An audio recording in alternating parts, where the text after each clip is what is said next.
শনিবার থেকে প্রধান রাজনৈতিক দলগুলোর সঙ্গে বৈঠক করবেন প্রধান উপদেষ্টা ডক্টর ইউনূস। বুধবার সন্ধ্যায় ফরেন সার্ভিস একাডেমিতে সংবাদ সম্মেলনে কথা জানিয়েছেন প্রধান উপদেষ্টার প্রেস সচিব শফিকুল আলম। তিনি বলেন, রাজনৈতিক দলগুলোর সঙ্গে উপদেষ্টা পরিষদের বৈঠকে ৬ সংস্কার কমিশনের কাজের অগ্রগতি তুলে ধরা হবে। পাশাপাশি আইন শৃঙ্খলা পরিস্থিতি নিয়েও আলোচনা হবে। আগামী ২-৩ দিনের মধ্যে ৬টি কমিশন পূর্ণাঙ্গ রূপ পাবে বলেও জানান প্রেস সচিব। এর আগে মতবিনিময়ে ২ দফায় বিভিন্ন রাজনৈতিক দলের নেতাদের সঙ্গে বৈঠক করেন অন্তর্বর্তী সরকারের প্রধান উপদেষ্টা ডক্টর ইউনূস। আপনারা জানেন ৬টা কমিশন হয়েছে। এটার কাজের অগ্রগতি সম্পর্কে অবহিত করা হবে তাদেরকে, এবং দেশের আইন শৃঙ্খলা বিষয়েও তাদের সাথে কথা হবে এবং পরে তাদের পরামর্শ নেওয়া হবে। ২ থেকে ৩ দিনের মধ্যে আমরা আশা করছি যে কমিশনগুলো ফর্ম হবে। দেশের অর্ধেকের বেশি মানুষ মনে করে সরকারের মেয়াদ ২ বছর বা তার কম হওয়া উচিত। ৯৬% মানুষ প্রধানমন্ত্রী পদে একই ব্যক্তির মেয়াদ সীমিত করার পক্ষে। বুধবার জাতীয় প্রেস ক্লাবে অন্তর্বর্তী সরকারের কাছ থেকে নাগরিকদের প্রত্যাশা শীর্ষক এক জরিপের ফলাফলে এমন মনোভাব দেখা গেছে। ৫৩% অংশগ্রহণকারী এমন মতামত দিয়েছেন। গণঅভ্যুত্থানের পর অন্তর্বর্তী সরকার এরই মধ্যে পার করল ২ মাস। এ সময়ে সংবিধান, নির্বাচন ব্যবস্থা সহ বিভিন্ন খাতে সংস্কারের ৬ কমিশন গঠন করেছে সরকার। সংস্কার বিষয়ে এক জনমত জরিপে ফল প্রকাশ করে নর্থ সাউথ বিশ্ববিদ্যালয়ের south Asian institute for policy and governance. গেল ২ মাসে ১৭ জেলায় এই জরিপ করা হয়। ৫৩% মানুষই চায় এ সরকার ২ বছর থাকুক। ৯৬% মনে করে প্রধানমন্ত্রীর মেয়াদকালের সময়সীমা কমানো দরকার। ৯০% দেশের আইন শৃঙ্খলা পরিস্থিতির উন্নতি দেখতে চায়। পুলিশ আমাদের ভাই, তাদের রিফর্ম হলে আমাদের অনেক ব্যাপারে এটার ইম্প্যাক্ট পড়বে।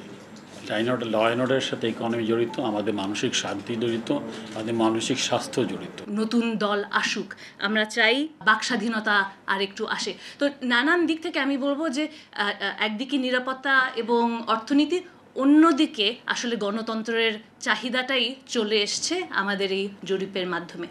অনুষ্ঠানে নির্বাচনী ব্যবস্থা সংস্কার কমিশনের প্রধান বদিউল আলম মজুমদার বলেন, বিগত সরকার নির্বাচন ব্যবস্থা নির্বাসনে পাঠিয়েছিল, তাই মানুষ নির্বাচনী ব্যবস্থা সংস্কার চায়। তবে রাজনৈতিক সংস্কৃতির পরিবর্তন না হলে সবই হবে পণ্ডশ্রম। আমাদের সুপারিশ পাওয়ার পরে সরকার যে রাজনৈতিক দলের সাথে বসে তারা একটা ঐক্যমতে পৌঁছার চেষ্টা করবে। ওখান থেকে একটা রোডম্যাপ সৃষ্টি হবে। আমাদের রাজনীতিবিদরা যদি যেটা তারা অঙ্গীকার করেন, জনগণ যেটা চায়, সে ব্যাপারে যদি তারা ক্ষমতা যাওয়ার পর আন্তরিকতার সাথে সেটা বাস্তবায়ন না করেন, তাহলে সবই হবে পণ্ডশ্রম।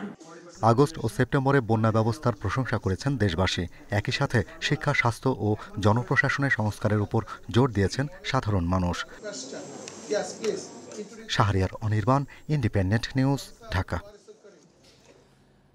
আন্তর্জাতিক অপরাধ ট্রাইব্যুনালে এবার আওয়ামী লীগ সহ ১৪ দলের বিচার চাওয়া হয়েছে। তাদের বিরুদ্ধে কারফিউ জারি করে গণহত্যা ও মানবতা বিরোধী অপরাধের অভিযোগ। বুধবার ট্রাইব্যুনালের প্রসিকিউশনে এই অভিযোগ দেন এনডিএমএ চেয়ারম্যান ববি হাজ্জাজ। এছাড়া শেখ হাসিনা সহ ২৫ জনের বিরুদ্ধে আরেকটি অভিযোগ দিয়েছেন নিহত এক শিক্ষার্থীর পরিবার। আন্তর্জাতিক অপরাধ ট্রাইব্যুনালে এতদিন আওয়ামী লীগ ও এর সহযোগী সংগঠনের বিচার চাওয়া হয়েছে। এবার অভিযোগ এসেছে আওয়ামী লীগ নেতৃত্বাধীন ১৪ দলের বিরুদ্ধে। অভিযোগে বলা হয়, ১৯ জুলাই ১৪ দলের বৈঠকে সারা দেশে কারফিউ জারি ও দেখামাত্র গুলির সিদ্ধান্ত হয়। গণমাধ্যমের সাথে কথা বলবার সময় তারা পরিষ্কার করে বলেন যে শেখ হাসিনাকে তারা আহ্বান জানিয়েছেন বা উপদেশ দিয়েছেন যে শক্ত হাতে যেন এই আন্দোলন দমন করা হয়। যখন কয়েকজনকে জিজ্ঞেস করা হয়েছে শক্ত হাতে মানে কি, কয়েকজন বলেছেন কারফিউ, কয়েকজন বলেছেন দেখামাত্র গুলি, কয়েকজন বলেছেন আপনারা নিজেরাই সামনে দেখবেন। আওয়ামী লীগ এবং ১৪ দলের অন্যান্য শরিক দল, সাম্যবাদী Dal, Ganatantrik Mazdoor Party, JASAD Inu, Bangladesh Workers Party Menon, Bangladesh Samajtantrik Dal, Tariqat Federation, Ganatantri Party, National Awami Party NAP, Gono Azadi League, communist কেন্দ্র, বাসদ এবং জাতীয় পার্টি জেপির বিরুদ্ধে দল হিসাবে এই গণহত্যার ব্যাপারে অভিযোগ তারা করেছেন। এছাড়া শেখ হাসিনা তার মন্ত্রী ও পুলিশ কর্মকর্তা সহ 25 জনের বিরুদ্ধে আরেকটি অভিযোগ দিয়েছে নিহত শিক্ষার্থী আনাসের পরিবার। 5 আগস্ট রাজধানীর চানখারপুলে পুলিশের গুলিতে নিহত হয় সে। চানখারপুল একদম গলির ভিতরে, রাস্তার মানে মেইন রোডেও না, নিরস্ত্রভাবে আমার সন্তানটাকে গুলি করে মারা হয়েছে।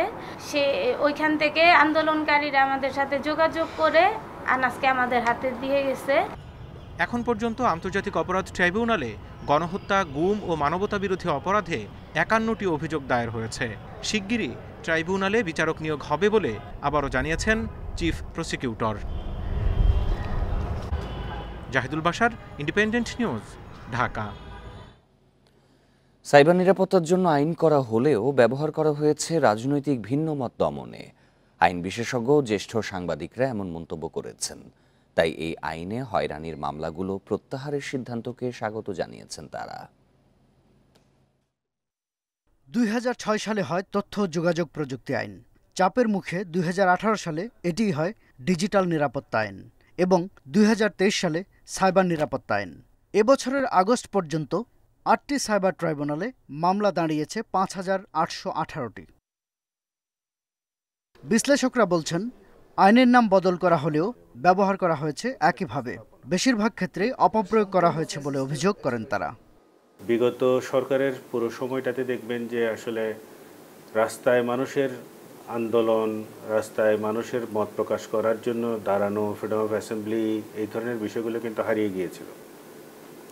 আলটিমেটলি মাধ্যম ছিল কিন্তু সেই অনলাইন মাধ্যমে। অনলাইনেও যাতে কোনোভাবে কোনো ধরনের প্রতিবাদ কিংবা কোনো ধরনের পলিটিক্যাল ডিসেন্ট বলেন, অন্য যে কোনো ফর্ম অফ ডিসেন্ট, সেগুলোকে রুদ্ধ করার জন্যে এই আইনগুলোকে করা হয়েছে। এই ধরনের আইন যে কাউকে আপনার যে কোনো সময় অ্যারেস্ট করতে পারে। আপনি কথা বলেছেন, আমার পছন্দ হয় না, অথবা বলেন নাই, তাও কোনো প্রমাণ লাগে না, তারপরে নিয়ে অ্যারেস্ট করে নিয়ে গেল। এমন অনেকেই অ্যারেস্ট হয়েছেন, সাংবাদিক হয়েছেন, বিভিন্ন স্তরের মানুষ হয়েছেন, নাগরিক সমাজের প্রতিনিধি হয়েছেন।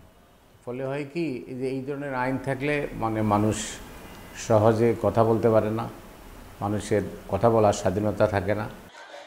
ট্রাইব্যুনালে হওয়া মামলাগুলোর মধ্যে 1340টি স্পিচ অফেন্স সম্পর্কিত, যার মধ্যে 461টি তদন্তাধীন রয়েছে এবং 779টি বিচারাধীন রয়েছে। স্পিচ অফেন্সের মামলাগুলো প্রত্যাহারের সিদ্ধান্ত নিয়েছে অন্তর্বর্তী সরকার। কেউ গ্রেপ্তার থাকলে মুক্তিও দেয়া হবে।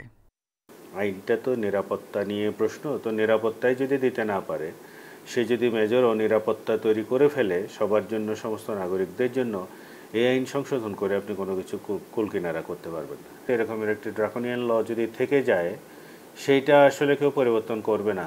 পরবর্তীতে নির্বাচিত সরকার আসলেও করবে কি না, সেটা তাদের রাজনৈতিক সদিচ্ছার উপর ডিপেন্ড করবে। আমার মনে হয় এটা পুরো আইনটাই প্রত্যাহার করা উচিত, নতুন করে আইনটা তৈরি করা উচিত যদি আইনের প্রয়োজন হয়। তবে অবশ্যই প্রয়োজন আছে, হঠকারিতা কিন্তু সমাজ কোনোভাবেই মেনে নেয় না। আইন দিয়ে গণমাধ্যমের স্বাধীনতা ও মত প্রকাশে বাধা দেয়া কাম্য নয় বলে মন্তব্য করেন বিশ্লেষকরা। কয়েক মাসের কাজ বা 1 বছর 2 বছরের কাজ। শাহাদাত স্বপন, ইন্ডিপেন্ডেন্ট নিউজ, ঢাকা। সারা দেশে এখনো 500-র মতো কয়েদি পলাতক রয়েছে বলে জানিয়েছেন কারা মহাপরিদর্শক ব্রিগেডিয়ার জেনারেল সৈয়দ মোতাহের হোসেন। বুধবার বিকেলে জামালপুর জেলা কারাগার পরিদর্শনে গিয়ে একথা জানান তিনি। এছাড়াও 4 আগস্টের পর বিভিন্ন কারাগারে লুট হওয়া বেশিরভাগ অস্ত্র উদ্ধার করা হয়েছে। বাকিগুলো উদ্ধার ও পলাতক কয়েদিদের গ্রেপ্তারে আইনশৃঙ্খলা বাহিনীর সহযোগিতায় অভিযান অব্যাহত রয়েছে।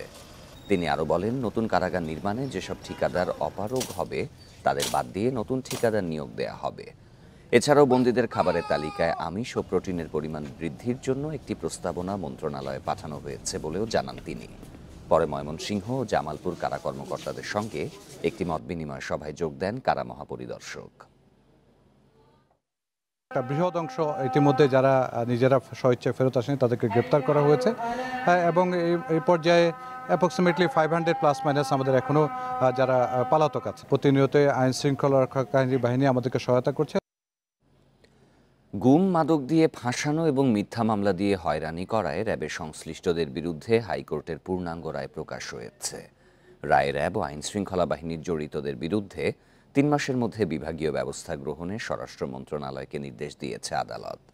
ভুক্তভোগী ডাক্তার ইশরাত রফিক ইশিতার করা আপিলের পূর্ণাঙ্গ রায়ে বলা হয়েছে, 2021 সালের 28শে জুলাই র্যাব 1-এর কর্মকর্তা ঈশিতাকে বাসা থেকে তুলে নিয়ে 4 দিন অজ্ঞাত স্থানে বেআইনিভাবে আটকে রাখে, এরপর গ্রেপ্তার দেখায়। বুধবার হাইকোর্টের বিচারপতি আশরাফুল কামালের দেয়া এই লিখিত রায় প্রকাশ করা হয়। এতে আরও বলা হয়, ভুক্তভোগী চিকিৎসকের কাছ থেকে 5 লিটার মদের বোতল জব্দ করার বিষয়টিও অবাস্তব ও উদ্দেশ্য প্রণোদিত। সার্বিক বিবেচনায় তাকে মিথ্যা মামলায় ফাঁসিয়েছে বলে প্রমাণ হওয়ায় খালাস দেয়া হলো বলেও রায়ে উল্লেখ করা হয়। হাইকোর্টে আপিল করার আগে এই মিথ্যা মামলায় 14 মাস জেল খাটেন চিকিৎসক ঈশিতা।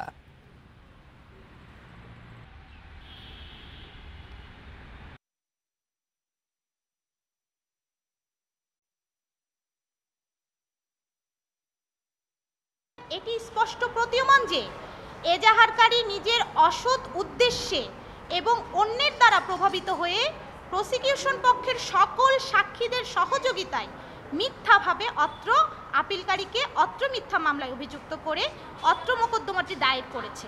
এজাহারকারী র্যাব থেকেই ছিলেন এবং এই মামলা তদন্তও করেছে র্যাব। সরকারি চাকরিতে ঢোকার বয়স বাড়ানোর যৌক্তিকতা থাকলেও কতটা বৃদ্ধি করা উচিত তা পর্যালোচনার পর সিদ্ধান্ত হবে। বুধবার সচিবালয়ে বয়সসীমা 35 বছর করা নিয়ে বৈঠক শেষে একথা জানান পর্যালোচনা কমিটির প্রধান আব্দুল মুঈদ চৌধুরী। পর্যালোচনা কমিটির প্রতিবেদন ও সরকারি সিদ্ধান্ত দেখে 7 দিন পর কর্মসূচি জানিয়েছেন আন্দোলনকারীরা। সরকারি চাকরিতে প্রবেশের বয়স বাড়ানোর দাবিতে আন্দোলন নতুন নয়। অন্তর্বর্তী সরকার দায়িত্ব নেওয়ার পর আবারও রাজপথে নামেন চাকরি প্রত্যাশীরা। চাকরিতে ঢোকার বয়সসীমা 35 চেয়ে 30 সেপ্টেম্বর প্রধান উপদেষ্টার বাসভবন যমুনার সামনে বিক্ষোভ করেন আন্দোলনকারীরা। তাদের ছত্রভঙ্গ করতে কাঁদানে গ্যাস ছোড়ে পুলিশ।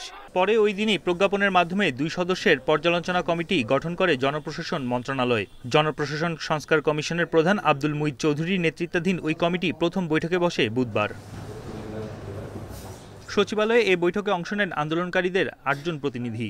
প্রায় 1.5 ঘন্টার বৈঠক শেষে কার্যকর সিদ্ধান্তে পৌঁছাতে আলোচনা হয়েছে বলে জানান তারা। যৌক্তিকতার নিরিখে আমাদের আলোচনাগুলোকে স্যাররা অ্যাপ্রিসিয়েট করেছেন এবং স্যাররা আমাদের কথাগুলোকে বিশ্লেষণ করে আগামী 7 কার্য দিবসের মধ্যে একটি চমৎকার বৈষম্যহীন বাংলাদেশ গড়ে তোলার জন্য একটি প্রতিবেদন প্রকাশ করবে। পরে বয়সসীমা বাড়ানোর দাবির যৌক্তিকতা পর্যালোচনা প্রসঙ্গে সাংবাদিকদের সঙ্গে কথা বলেন কমিটির প্রধান। অবশ্যই যৌক্তিক যে এটা বাড়ানো দরকার, কিন্তু কতটুকু বাড়ানো দরকার এটা আজকে আমি বলতে পারছি না। আমরা এখন সবকিছু পর্যালোচনা করে আমরা সিদ্ধান্ত নেব। পরিস্থিতির আলোকে সরকারের বর্তমান নীতিমালা, সরকারের ভবিষ্যৎ কর্মপন্থা সবকিছু চিন্তা করে আমরা এই ব্যাপারে একটা সিদ্ধান্ত নেব। মন্ত্রিপরিষদ বিভাগ থেকে শিগগিরই প্রজ্ঞাপন জারির পর জনপ্রশাসন বিভাগের সংস্কারের কাজ শুরু হবে বলেও জানান কমিশনের প্রধান। বন ইবনে কামাল, ইন্ডিপেন্ডেন্ট নিউজ, ঢাকা। সক্রিয় মৌসুমি বায়ুর প্রভাবে রাজধানী সহ দেশের বিভিন্ন এলাকায় বৃষ্টি হচ্ছে। আবহাওয়া অধিদপ্তরের তথ্যানুসারে আজ ঢাকা, রাজশাহী, চট্টগ্রাম সহ 17 জেলায় ঝোড়ো হাওয়া সহ বজ্র বৃষ্টি হতে পারে। এসব এলাকায় নদী বন্দরসমূহে 1 নম্বর সতর্ক সংকেত জারি রয়েছে। এছাড়া উপকূলীয় এলাকায় ঝোড়ো হাওয়া বয়ে যাওয়ার শঙ্কা রয়েছে। দেশের সব সমুদ্র বন্দরসমূহে 3 নম্বর স্থানীয় সতর্ক সংকেত জারি রয়েছে। পরবর্তী নির্দেশ না দেয়া পর্যন্ত মাছ ধরা নৌকা ও ট্রলার সমূহকে উপকূলের কাছাকাছি সাবধানে চলাচলের নির্দেশনা দেওয়া হয়েছে। এদিকে সকালের বৃষ্টিতে বিপাকে পড়েছেন স্কুল ও অফিসগামীরা। রাজধানীর বিভিন্ন সড়কে দেখা দিয়েছে যানজটও। নির্ধারিত সময়ে গন্তব্যে পৌঁছাতে ভিজে ভিজেই রওনা হচ্ছেন অনেকে। বুধবার দেশের সর্বোচ্চ বৃষ্টি রেকর্ড করা হয় চট্টগ্রামে 90 মিলিমিটার। এ সময় সর্বোচ্চ তাপমাত্রা ছিল সৈয়দপুর ও শ্রীমঙ্গলে 35 ডিগ্রি সেলসিয়াস।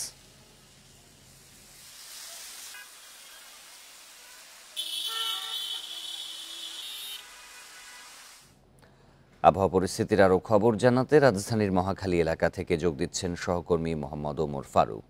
ওমর, বৃষ্টি নিয়ে কি পূর্বাভাস রয়েছে? জনজীবনে কেমন প্রভাব দেখা যাচ্ছে?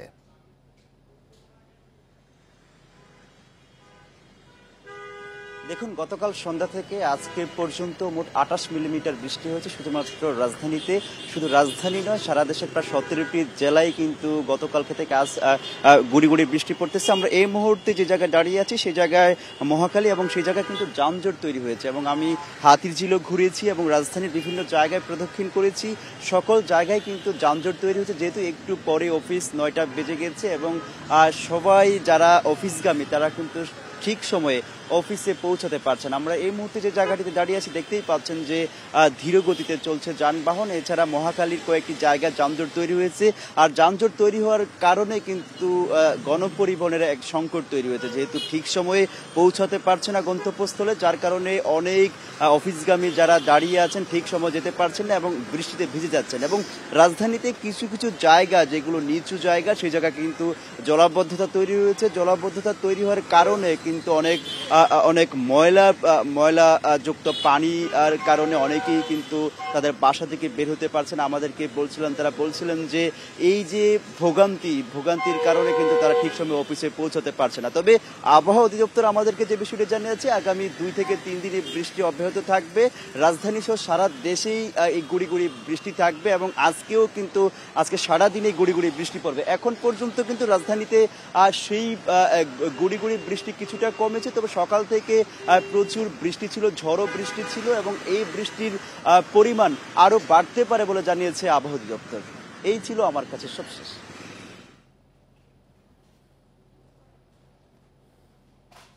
রাজধানী ঢাকার আবহাওয়া পরিস্থিতির খবর জানাচ্ছিলেন সহকর্মী ওমর ফারুক।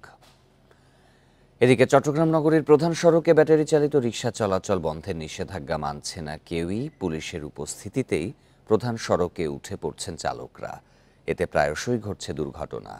বিদ্যুৎ সাশ্রয়ে ব্যাটারি চালিত রিকশা বন্ধে পুলিশকে আরও কঠোর হওয়ার দাবির তাগিদ।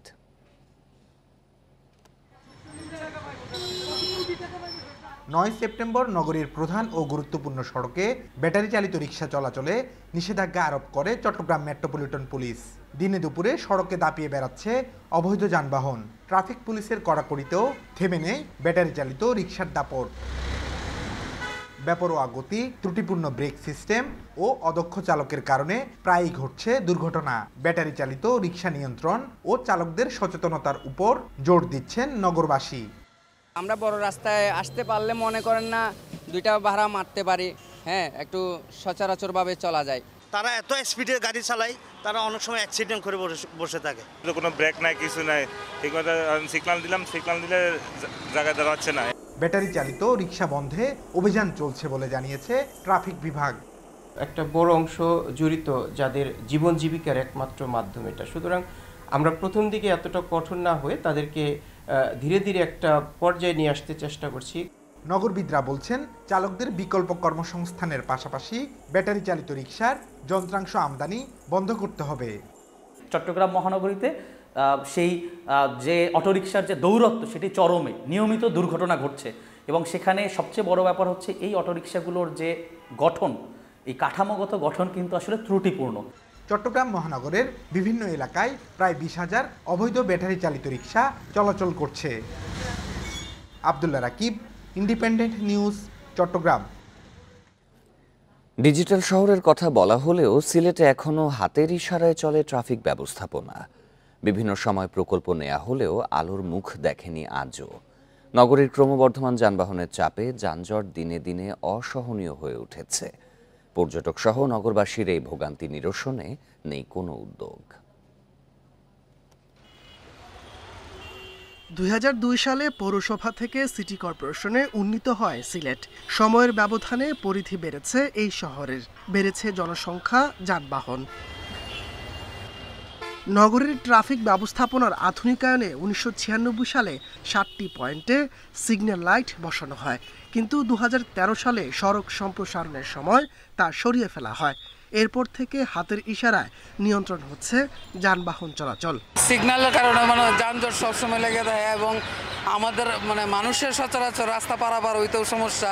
আর সবুজ বাতি ধরলে আমরা চললাম, অন্য ভাই লাল বাতি ধরলে হকটা বললে ওটা চললো, এটা বাক্কা আগে আছে। এখন তো আমরা ডিজিটাল বাংলাদেশ টাকা সত্য এটা না। পুলিশ বলছে, সিগন্যাল লাইট না থাকায় যানবাহন নিয়ন্ত্রণে অতিরিক্ত সদস্যকে কাজ করতে হচ্ছে বিভিন্ন পয়েন্টে। আমরা এখন ম্যানুয়ালি চালিয়ে যাচ্ছি। আমরা আশা করি অতি শীঘ্রই অন্যান্য মহানগরের মতো এই ট্রাফিকের সুযোগ সুবিধা বাড়বে। সদাশয় সরকার, সিলেট মেট্রোপলিটন পুলিশ এবং সিটি কর্পোরেশনের যৌথ উদ্যোগে জনবান্ধবপূর্ণ একটি ট্রাফিক ব্যবস্থা গড়ে উঠবে। সিটি কর্পোরেশনের আধুনিক সিগন্যাল লাইট স্থাপনের পরিকল্পনা উদ্যোগ রয়েছে কাগজে কলমে। তবে কর্মকর্তাদের দাবি বাজেট স্বল্পতার কারণে আলোর মুখ দেখেনি প্রকল্প। একটা প্রকল্প আমরা একটা স্টাডি করে আমরা আমাদের মিনিস্ট্রিতে সাবমিট করেছিলাম অনেক আগে, কিন্তু এটা আসলে মানে অগ্রগতি হয়নি। কারণ ফান্ডের যে ক্রাইসিস, আমাদের যে প্রমাণ প্রকল্পগুলো আছে এই বিষয়ে আমাদের ইন্টারিম গভর্নমেন্ট তো বললো যে যেগুলো জনস্বার্থে সেগুলো তো রাখবে। নগরের যানজট নিরসনে দ্রুত ট্রাফিক ব্যবস্থার আধুনিকায়নের পরামর্শ দিয়েছেন বিশিষ্টজনরা। Independent news. এবারে বিভাগীয় জেলার গণপরিবহন ও ট্রাফিক ব্যবস্থা নিয়ে আরও জানাতে যোগ দেবেন সহকর্মীরা। শুরুতেই যাব চট্টগ্রামে, সেখান থেকে ব্যাটারি রিকশার দৌরাত্ম্য নিয়ে জানাবেন সহকর্মী অনুপম শীল। অনুপম, পুরো চট্টগ্রাম জুড়ে প্রায় 20,000 অবৈধ ব্যাটারি চালিত রিকশা রয়েছে। এদের দৌরাত্ম্য বন্ধে প্রশাসন কোনো উদ্যোগ নিচ্ছে কিনা, যেহেতু 9 সেপ্টেম্বরের পর থেকে প্রধান এবং মূল সড়কে এগুলো চলাচল বন্ধ করা হয়েছে?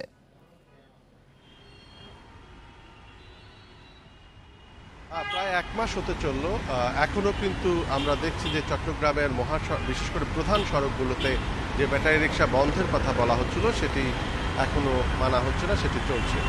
এই ঘোষণা যখন শুরু হয়েছে তখন আমরা দেখেছিলাম যে কয়েকদিন কিছু তোড়জোড় ছিল, কিন্তু সময় গড়ানোর সাথে সাথে এই তোড়জোড় আস্তে আস্তে কমতে শুরু করে এবং এখন আমরা গত 2 সপ্তাহ ধরে আসলে চট্টগ্রামের রাস্তায় ব্যাটারি রিকশা বন্ধের খুব একটা উদ্যোগ আমাদের চোখে পড়েনি এবং এর ফলে দেখা গেছে যে এই সমস্ত ব্যাটারি রিকশা চট্টগ্রামের রাস্তা দাপিয়ে বেড়াচ্ছে। এতে বেশ কয়েক ধরনের অসুবিধা হচ্ছে। প্রথমত হচ্ছে যে এই ব্যাটারি রিকশাগুলো গঠনগত এবং কাঠামোগত দিক থেকে আসলে ত্রুটিপূর্ণ। এদের যে গতি এবং তার সাথে যে ব্রেক সিস্টেম সেটি যথাযথ নয় বলে বিশেষজ্ঞরা মনে করছেন। তার ফলে দুর্ঘটনার আশঙ্কা তৈরি হয়েছে বা দুর্ঘটনা ঘটছেও। আরেকটি হচ্ছে এই ব্যাটারি রিকশাগুলো রাস্তায় অন্যান্য যানবাহন চলাচলের ক্ষেত্রেও বাধা তৈরি করছে। এর ফলে আসলে সড়কে আমরা দেখছি যে একটি বিশৃঙ্খল পরিস্থিতি তৈরি হচ্ছে। যখন তখন যে কোনো রাস্তায় এই ব্যাটারি চালিত রিকশাগুলো তাদের গতি বাড়াচ্ছে, কমাচ্ছে, এতে অন্যান্য যানবাহনগুলো একটি সমস্যার মধ্যে পড়ছে। তো এই প্রেক্ষাপটে যারা আইন প্রয়োগকারী সংস্থা তাদের যে ধরনের ভূমিকা থাকার দরকার ছিল সেটি নেই বলে মনে করছে নগরবাসী বলছে যে অনেকটা দেখো না দেখার ভান করে আছে। যদিও একটি নিয়ম গত মাসের 9 তারিখে চালু করা হয়েছিল যে প্রধান সড়কগুলোতে অন্তত ব্যাটারি রিকশা চলাচল বন্ধ থাকবে, কিন্তু আমরা আসলে সেই অনুযায়ী কোনো উদ্যোগ ইতিমধ্যে চলতে পড়ছে না আমাদের।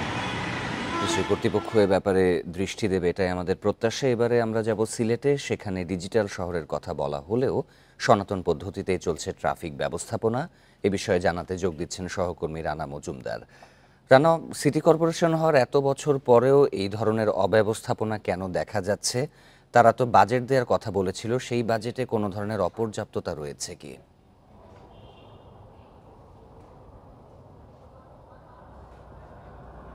দেখুন, আসলে সিটি কর্পোরেশন হওয়ার এত বছর পরেও কিন্তু এই যে সনাতন পদ্ধতিতে ট্রাফিক সিস্টেম কিন্তু পরিচালিত হচ্ছে সিলেটে, এবং এক্ষেত্রে যারা সংশ্লিষ্ট কর্তৃপক্ষ রয়েছেন তাদের সঙ্গে আমরা কথা বলেছিলাম। বিশেষ করে ট্রাফিক বিভাগ কিংবা সিলেট সিটি কর্পোরেশনের কর্তৃপক্ষের সঙ্গে আমাদের কথা হয়েছে। তারা যে বিষয়টি বলছেন যে মূলত এখানে সিলেটে যে বিভিন্ন প্রজেক্ট রয়েছে সেগুলিতে অগ্রাধিকার ভিত্তিতে কিন্তু কাজ করা হচ্ছে এবং সেগুলো বাস্তবায়নের যে প্রক্রিয়া সেটি কিন্তু শুরু হয়েছে। এক্ষেত্রে সিলেট সিটি কর্পোরেশন বলছে যে তারা কিন্তু চেষ্টা করছে যাতে করে এই যে ট্রাফিক সিস্টেমের যে আধুনিকায়ন যেটি রয়েছে সেটি যাতে দ্রুত বাস্তবায়ন করা যায়। এক্ষেত্রে তাদের যে অগ্রাধিকার ভিত্তিতে অন্যান্য যে প্রজেক্টগুলো রয়েছে সেগুলো বাস্তবায়ন করার পর তারা এই প্রজেক্টটিতে হাত দিবেন বলে তারা জানিয়েছেন। এবং এই মুহূর্তে তারা বলছেন যে তাদের একটি বাজেট স্বল্পতা রয়েছে, যে কারণে এই মুহূর্তে এই প্রজেক্টে তারা কাজ করতে পারছেন না। এবং বিভিন্ন সময়ে আমরা দেখেছি বিভিন্ন মেয়রের যে মেয়াদ ছিল সেই মেয়াদে বিভিন্ন ধরনের প্রকল্প নেওয়া হয়েছিল, তবে কোনো প্রকল্পেরই আসলে বাস্তবায়ন হয়নি। এক্ষেত্রে যারা সচেতন নাগরিক সমাজ রয়েছে তারা বলছেন যে এসব প্রকল্প নেওয়া হয়েছে কিন্তু বাস্তবায়ন করা যায়নি। এর প্রধানতম কারণটি হচ্ছে যে আসলে এক্ষেত্রে সমন্বয়হীনতা ছিল এবং যে বাস্তবমুখী যে চিন্তা ভাবনা রেখে এই ধরনের প্রকল্প নেয়ার কথা ছিল, সেগুলো কিন্তু এই ধরনের প্রকল্প বাস্তবায়নের ক্ষেত্রে, পরিকল্পনার ক্ষেত্রে সেগুলো কিন্তু বিবেচনায় ছিল না বলে নগরবাসীদের দাবি। এবং এক্ষেত্রে আসলে আপনি জানেন যে সিলেট কিন্তু প্রথম ডিজিটাল নগরী হিসাবে সিলেটকে ঘোষণা করা হয়। তো সেক্ষেত্রে ডিজিটাল নগরীর যে আসলে সংজ্ঞার মধ্যে যে ধরনের সুযোগ সুবিধা বা যে ধরনের ক্রাইটেরিয়া পড়ে, সেক্ষেত্রে সিলেটের যে ট্রাফিক সিস্টেম কিন্তু আসলে এর ব্যাঘাত ঘটছে বলে নগরবাসীদের দাবি। এবং তারা বলছেন, পাশাপাশি আমরা ট্রাফিক বিভাগের যারা রয়েছে তাদের সঙ্গেও কথা বলেছিলাম, তারা যে বিষয়টি বলছেন যে আসলে এই যে সনাতন পদ্ধতিতে ট্রাফিক সিস্টেম পরিচালনা করার ক্ষেত্রে তাদেরকে কিন্তু আসলে বেশি লোকবল দিয়ে কাজ করতে হচ্ছে। যদি তারা তাদের যে আসলে আধুনিকায়ন যে ট্রাফিক সিস্টেমটি রয়েছে সেটি যদি আসলে বাস্তবায়ন করা সম্ভব হতো, তাহলে কিন্তু একজনের মাধ্যমেই সেই ট্রাফিক সিগন্যালের সিস্টেম দিয়ে আসলে কাজ করানো যেত এবং অন্যান্যরা কিন্তু আসলে ফোর্স হিসাবে কাজ করতে পারতেন। তখন সড়কে শৃঙ্খলা ফেরাতে এটি অত্যন্ত যুগোপযোগী হতো বলে তারা মনে করছেন। সবকিছু মিলিয়ে সিলেটের ট্রাফিক সিস্টেম নিয়ে এই ছিল আমার কাছে সবশেষ। সিলেটের ট্রাফিক ব্যবস্থাপনা এবং চট্টগ্রামে অটোরিকশার দৌরাত্ম্যের বিষয়ে জানাচ্ছিলেন সহকর্মীরা। গণঅভ্যুত্থানের পর জনগণের প্রত্যাশা পূরণে অন্তর্বর্তী সরকার শিক্ষাকে অগ্রাধিকার দেয়নি বলে মনে করছেন বিশেষজ্ঞরা। তাদের মতে বৈষম্য বিরোধী আন্দোলনে দেশে পট পরিবর্তন হলেও শিক্ষা ব্যবস্থায় আরও বেশি বৈষম্য তৈরি হয়েছে। বুধবার রাজধানী সিরডাপ মিলনায়তনে শিক্ষার সকল স্তরের মধ্যে সামঞ্জস্য রেখে কাঠামো তৈরি ও সংস্কারে তাগিদ দিয়েছেন তারা। শিক্ষা ব্যবস্থায় বৈষম্য দূরীকরণে বুধবার সকালে রাজধানীর সিরডাপ মিলনায়তনে সংবাদ সম্মেলনের আয়োজন করে গণসাক্ষরতা অভিযান। এতে অংশ নেন শিক্ষা সংশ্লিষ্ট বিভিন্ন সেক্টরের বিশেষজ্ঞরা। গণসাক্ষরতা অভিযানের নির্বাহী পরিচালক রাশেদাকে চৌধুরী বলেন, প্রাক প্রাথমিক থেকে উচ্চ শিক্ষা পর্যন্ত 4 কোটি শিক্ষার্থী এখন বিভ্রান্ত। এই সমস্যার দ্রুত সমাধান চান অভিভাবক ও শিক্ষা প্রতিনিধিরা।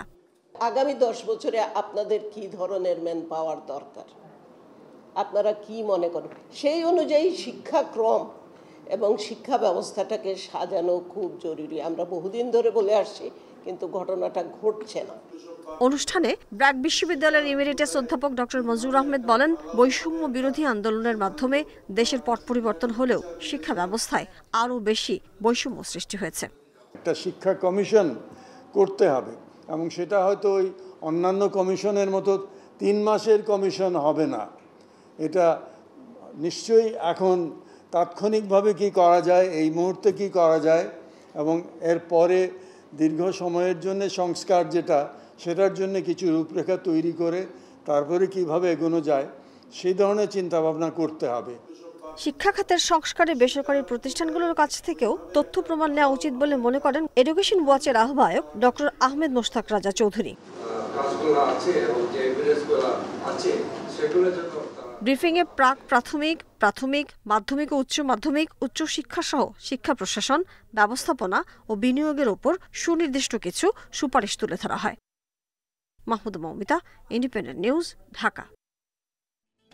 কুষ্টিয়ায় বাড়ির ছাদ থেকে ফেলে এক কলেজ ছাত্রকে হত্যার অভিযোগ উঠেছে। মঙ্গলবার রাতে শহরের কোর্টপাড়া এলাকায় এই ঘটনা ঘটে। পরিবারের অভিযোগ, টাকার জন্য একটি পক্ষ কয়েকদিন ধরে তাকে হুমকি দিয়ে আসছিল। এই ঘটনায় জিজ্ঞাসাবাদের জন্য রুবেল হোসেনের 4 বন্ধুকে আটক করেছে পুলিশ। কুষ্টিয়া শহরের কোর্টপাড়া এলাকার 4তলা ভবনের উপর থেকে কিছু পড়ার শব্দ পায় পথচারী ও স্থানীয়রা। কাছে গিয়ে দেখতে পান পা ও গামছা দিয়ে মুখ বাঁধা অবস্থায় ফেলে দেওয়া হয়েছে এক যুবককে। তাকে উদ্ধার করে কুষ্টিয়া জেনারেল হাসপাতাল এবং পরে উন্নত চিকিৎসার জন্য রাজশাহী মেডিকেলে নেয়ার পথে মারা যায় সে। খাস করে একটা সাউন্ড হইল, তো আমরা ভাবছি যে হচ্ছে ধরনের ট্রান্সমিটার ব্লাস্ট হয়েছে বা এরকম কিছু। পরে দেখলাম যে ওই জায়গায় একটা ছেলে পড়ে আছে, ওর পায়ে আবার চিকন একটা কারেন্টের তার মতো পেছানো ছিল। একটা ছেলেকে হাত পাও বাঁধা এবং তার মুখে গামছা এমনভাবে পেঁচিয়ে রাখা হয়েছে, মানে শ্বাসরুদ্ধকর অবস্থা। নিহতের স্বজনদের অভিযোগ, বেশ কিছুদিন ধরে কোনো একটি পক্ষ রুবেল হোসেনকে টাকার জন্য মোবাইলে হুমকি দিয়ে আসছিল। এজন্য সে বাসা থেকে বেশ কিছু টাকাও নিয়ে আসে। বাইক ব্ল্যাকমেল করে খালি টাকা নিচ্ছিল, প্রায় 60-70 টাকা বাড়ির থেকে নেছে, মানে আমার কাছ থেকে 8,000, আমার ভাইয়ের কাছ থেকে 4,000। মর্মান্তিক এ হত্যার ঘটনায় বাকরুদ্ধ রুবেলের স্বজন ও এলাকাবাসী। রাত 12টার সময় আমারে ফোনে দিয়ে জানালে কয় যে আছে রুবেল অ্যাক্সিডেন্ট করেছে, অসুস্থ হয়েছে, নিয়ে যান। ওই বাসার 3 তলা ভাড়া নিয়ে মেস হিসাবে থাকতেন রুবেল সহ 9 জন। ঘটনায় জড়িত সন্দেহে রুবেলের 4 বন্ধুকে জিজ্ঞাসাবাদের জন্য আটক করা হয়েছে। কয়েকজনকে একটু প্রাথমিক জিজ্ঞাসা করা হচ্ছে, এখনো তেমন কোনো তথ্য আমরা পাইনি। জাস্ট আমরা একটু আশা করি তাদেরকে জিজ্ঞাসাবাদ করার পরে কিছু পাওয়া যাবে, তবে এখনো পাইনি যেহেতু আর অগ্রগতির মধ্যে বলা যাচ্ছে না। নিহত রুবেল হোসেন কুষ্টিয়া পলিটেকনিক ইনস্টিটিউটের পাওয়ার ডিপার্টমেন্টের 6ষ্ঠ সেমিস্টারের ছাত্র। হত্যাকাণ্ডে জড়িতদের দ্রুত গ্রেপ্তার ও বিচারের দাবিতে বিক্ষোভ সমাবেশ করেছে তার সহপাঠীরা। Independent news. ডেঙ্গুতে আক্রান্ত মৃত্যু দুটোই বেড়েছে। এবছর 9 মাসে মৃত্যু হয়েছে 163 জনের, এর মধ্যে সেপ্টেম্বরেই 80 জন, আর আগস্টের চেয়ে আক্রান্তের সংখ্যা বেড়েছে 3 গুণ। বিশেষজ্ঞরা বলছেন এডিস নিধন কার্যক্রম মুখ থুবড়ে পড়ায় এই পরিস্থিতি। তবে সিটি কর্পোরেশনের দাবি ডেঙ্গুকে সর্বোচ্চ গুরুত্ব দেয়া হচ্ছে। রাজধানীর মুগদা হাসপাতাল, এখানে প্রতিদিনই বাড়ছে ডেঙ্গু রোগীর সংখ্যা। 9 মাসে ভর্তি হয়েছে 8000 রোগী, এর মধ্যে সেপ্টেম্বরেই 3000। পরিস্থিতি সামাল দিতে এখন হিমশিম অবস্থা। মুগদা হাসপাতালে বেশি রোগী ডামরা, যাত্রাবাড়ি ও রাজারবাগের। তাদের অভিযোগ, মশা মারতে কোনো কর্মসূচি নেই। এলাকার ডেঙ্গু অবস্থা খুবই খারাপ, ঘরে ঘরে ডেঙ্গু, এক পুরা ফ্যামিলিতে 3 জন 4 জন করে ডেঙ্গু।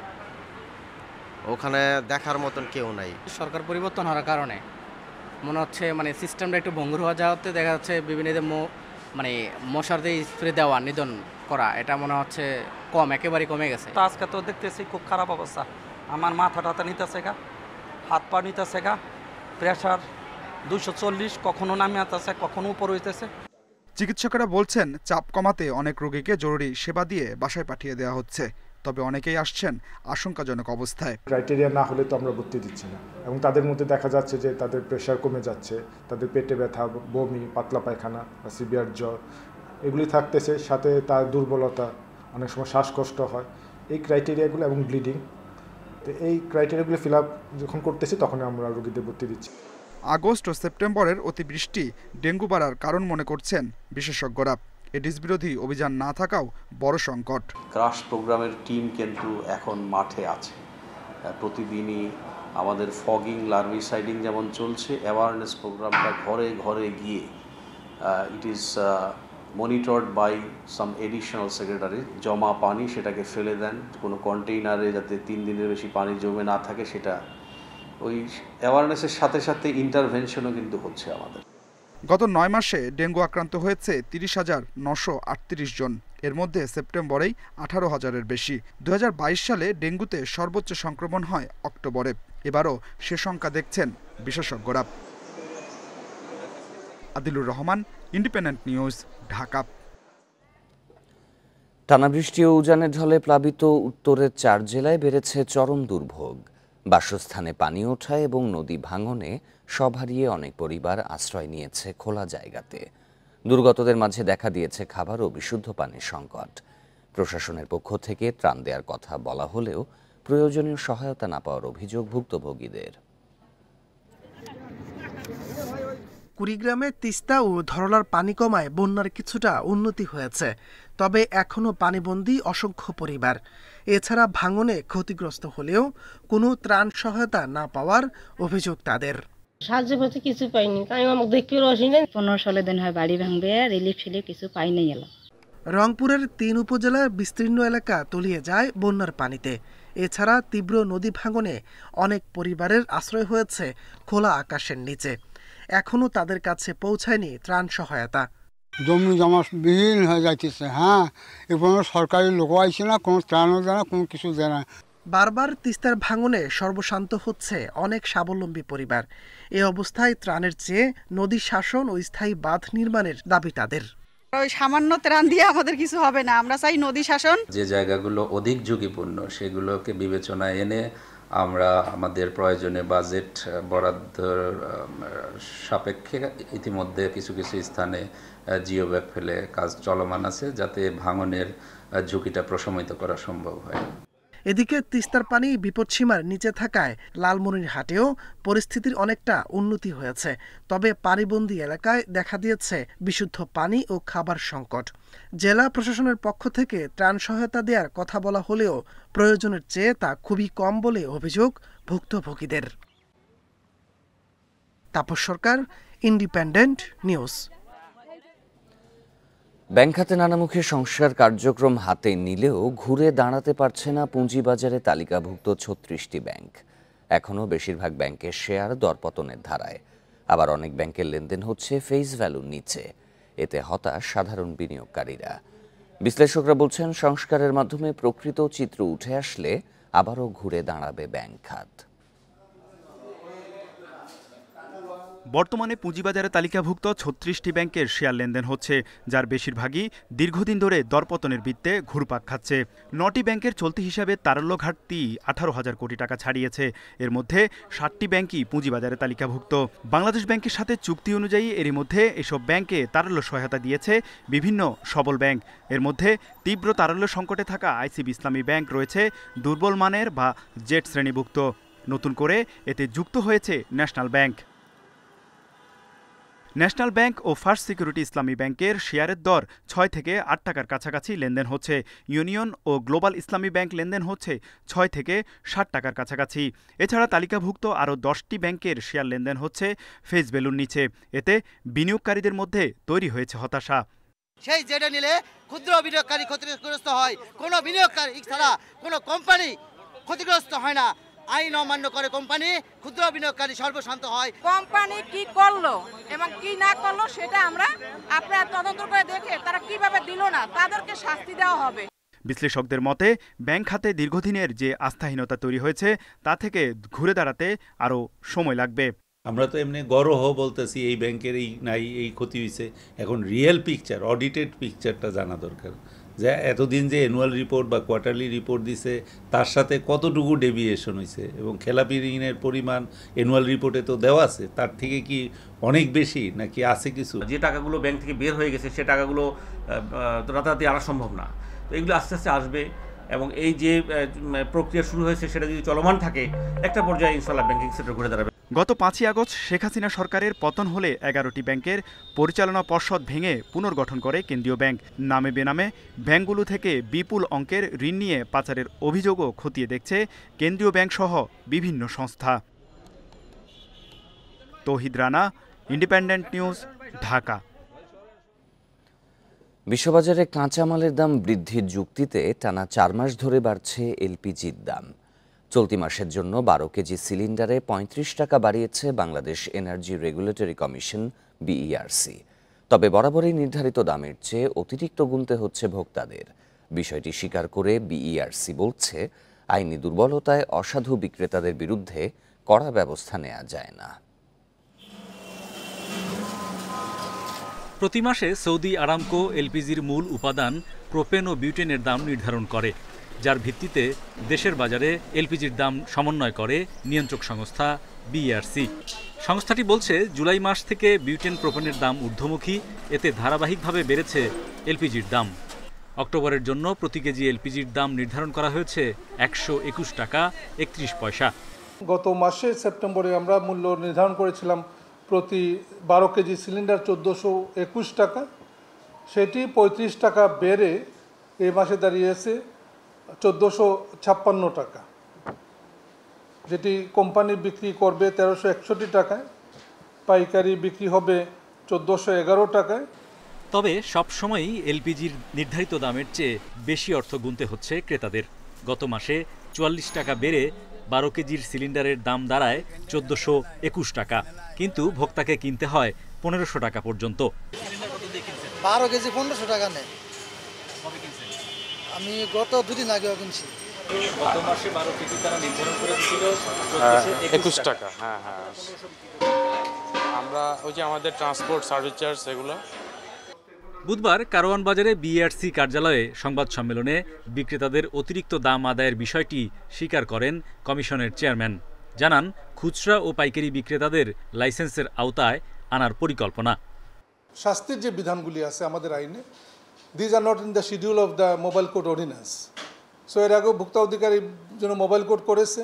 এই মুহূর্তে বাস্তব কারণে মোবাইল কোড করা সম্ভব হচ্ছে না হয়তো সব ক্ষেত্রে।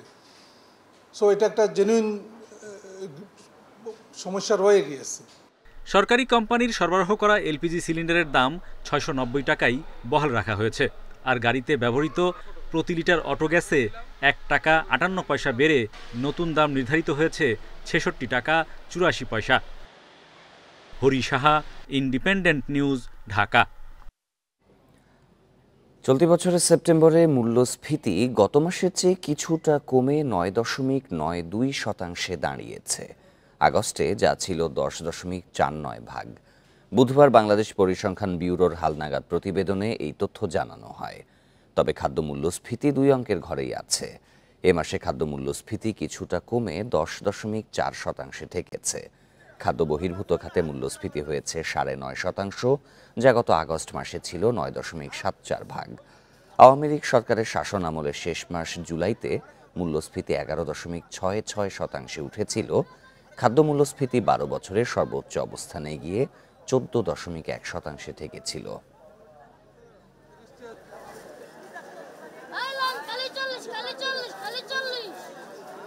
এই ছিল বিরতিহীন সংবাদে আমন্ত্রণ পরের আয়োজনে।